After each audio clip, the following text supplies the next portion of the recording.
Não sei se vocês já tiveram a oportunidade de ver o mercado financeiro, principalmente o dólar futuro, na hora do payroll, saem os dados do payroll nos Estados Unidos, ele fica maluco, batendo de um lado para o outro, sobe muito, cai muito, sobe muito, cai muito, varia muito dentro de segundos.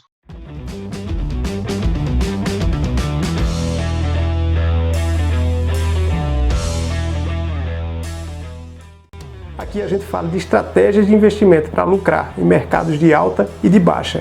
E esse é o Agente Invest News, o nosso quadro, onde de segunda a sexta eu mostro na prática os assuntos ensinados em nossas aulas semanais. Então, hoje o mercado, as bolsas da Europa estão devagar, parte subindo, parte caindo, aguardando os dados de emprego dos Estados Unidos. Mas não é esse o foco da nossa notícia de hoje que eu queria comentar com vocês. Muito bom dia a todos. Vamos começar aqui, vou compartilhar a minha tela. Ontem a gente falou, essa notícia que a gente vai comentar hoje é complementar ao que a gente falou ontem. A gente falou que tem uma pressão política sobre os bancos americanos para que haja uma nova redução da taxa básica de juros, e a gente explicou o motivo aqui da política monetária. Eu não vou repetir aqui o assunto não, para não ficar tedioso para quem está assistindo e assistiu ontem, mas só resumidamente, a taxa básica de juros, quando o governo quer aquecer a economia, ele reduz a taxa básica de juros. Quando quer esfriar a economia, controlar a inflação, ele aumenta a taxa básica de juros. E houve uma redução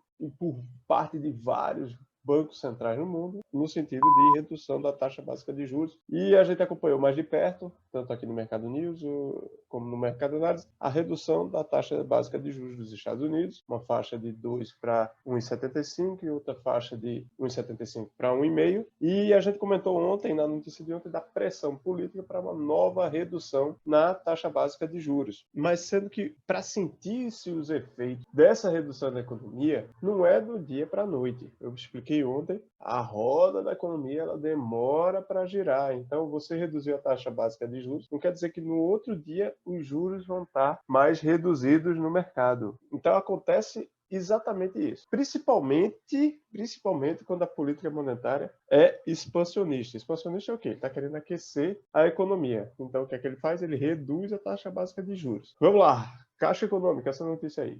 Caixa Econômica estava... Vamos supor que ela estivesse concedendo empréstimos a 10% ao ano, que óbvio que não é, né? Mas só para facilitar a conta, 10% ao ano, e ela pega dinheiro emprestado a 5,5%, a taxa Selic. Então, o spread dela é de 10 para 5,5%, 4,5%. Ela tem de lucro aí nessa negociação. O governo baixa, vamos supor que o governo baixe a taxa Selic de 5,5 para 5. Então, eu tenho aí um aumento do spread da Caixa Econômica. Em vez de ser de 4,5, vai aumentar para 5. A política monetária expansionista, ou seja, aquela que reduz a taxa básica de juros para aquecer a economia, ela não é tão eficiente por conta disso, porque não necessariamente o banco vai optar por reduzir o seu lucro e reduzir, vamos supor que ele reduzisse na mesma proporção o seu lucro, de 10 para 9,5. Então, por isso que não é tão efetiva. Aí você perguntar para o banco, você quer ter menos lucro? Óbvio que ele vai dizer que não. E é isso, ontem a gente falou isso, que justamente a política monetária expansionista, aquela que quer aquecer a economia, reduzindo as taxas de juros no mercado, uma coisa é dar a canetada dizendo a taxa de juros é 5,5%. Outra coisa é isso se tornar realidade na prática. A gente comentou também há umas 2 semanas das ações do Banco Central de Nova York despejando dinheiro na economia para conseguir manter a taxa de juros baixa. Outra coisa é a canetada. A taxa de juros, o Fed chega lá e dizer que a taxa de juros é 1,5% ao ano. Outra coisa é você aumentar a quantidade de dinheiro circulando na economia para baixar a taxa básica. E a gente está vendo isso nessa reportagem, que a Caixa baixa os juros de crédito, mas os concorrentes ainda não acompanharam. Por quê? Não é assim, não é do dia para a noite. Eles não vão acompanhar. Por isso que os resultados demoram a serem sentidos lá na economia.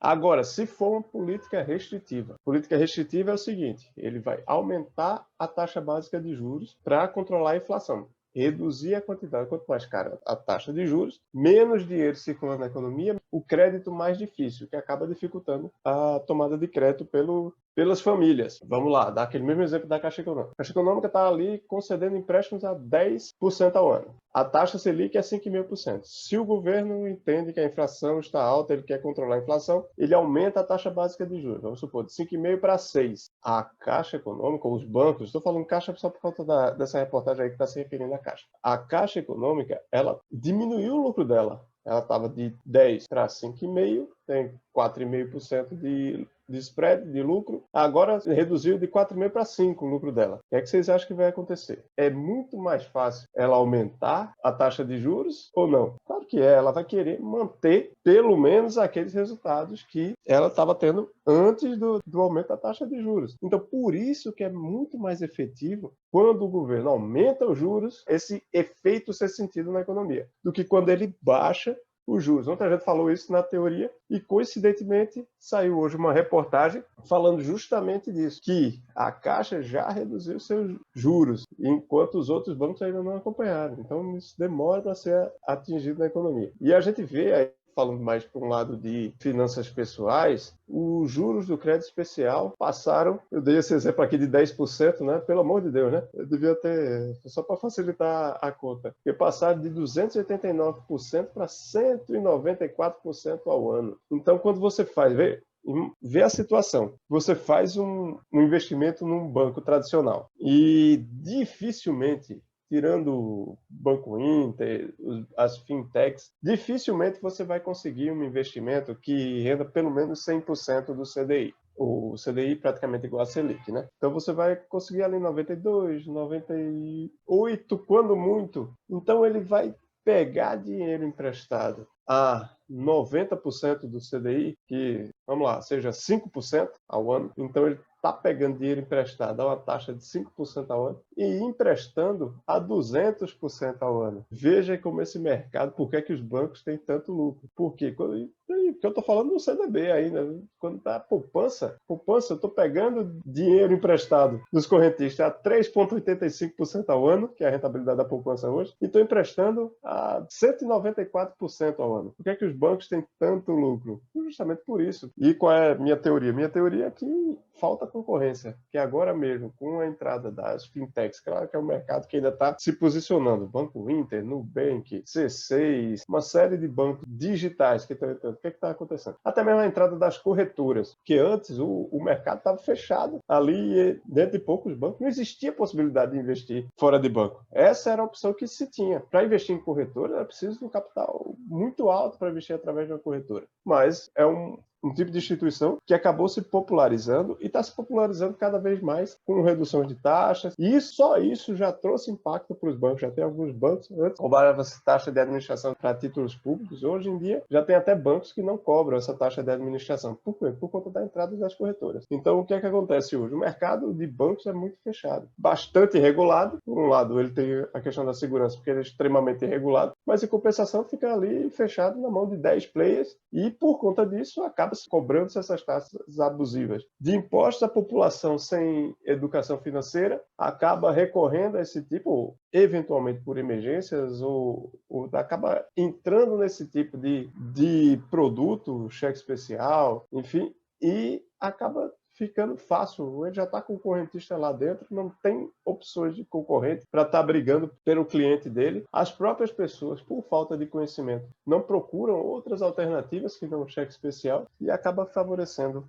o lucro dos bancos. Mas é um mercado que está mudando, vai mudar.